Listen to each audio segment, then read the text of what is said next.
Hi friends, అందరికీ good morning friends. అందరు ఎలా ఉన్నారు? అందరు బాగున్నారా? అందరు బాగుండాలి, అందులో మేము ఉండాలని అయితే దేవుణ్ణి ఎల్లప్పుడూ కోరుకుంటాను. అందరూ టీలు కాఫీలు టిఫిన్లు చేశారా ఫ్రెండ్స్? నేను ఈరోజు ఏం చేస్తున్నానంటే టిఫిన్. నేను సాయంత్రం రాగి పిండి పులియబెట్టిన కదా, రాగి ఇడ్లీ పిండి, అదైతే మంచిగా పులిసింది. చూపిస్తాను చూడండి.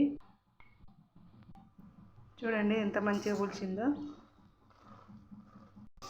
ఇడ్లీ పిండి ఇలా పులిస్తేనే మంచిగా ఇడ్లీలు కూడా టేస్ట్ ఉంటాయి. హోటల్లో చేసినట్టుగా ఉంటాయి ఇడ్లీలు, మంచిగా స్పాంజీగా తింటా అంటే తినబుద్ధి అవుతుంది. ఇప్పుడు పులిసిన పిండిని ఇలా కలుపుకొని ఇందులో సాల్ట్ కలుపుకొని ఇడ్లీ పాత్రలో పెట్టుకోవడమే. రాగి ఇడ్లీ పిండి మనకు ఆరోగ్యానికి మంచిది. రాగి జావ, రాగి అంబలి, రాగి సంగటి.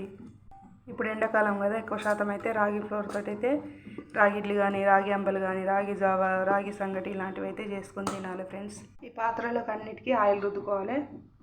ఇలా ఆయిల్ రుద్దుకోవాలి. ఇలా అన్నిటికీ ఆయిల్ రుద్దుకున్న తర్వాత ఇడ్లీ పాత్రలకు ఇడ్లీ నింపాలి. సేమ్ మన నార్మల్ ఇడ్లీ చేసుకున్నట్టుగానే, కాకపోతే ఇందులో రాగి పిండి కలుస్తుంది.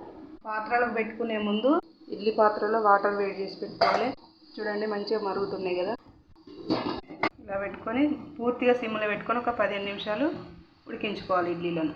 మిగిలిన పిండి ఉంటే నెక్స్ట్ డే కానీ మరో నెక్స్ట్ డే కానీ చేసుకోవచ్చు. మళ్ళీ పునుగులు చేసుకోవచ్చు. మైదా పిండి, ఉల్లిగడ్డ, పచ్చిమిర్చి, ఆనియన్ కలుపుకొని అంతే. రాగి ఇడ్లీ పిండితో అయితే ఇట్లా చేసుకోవచ్చు.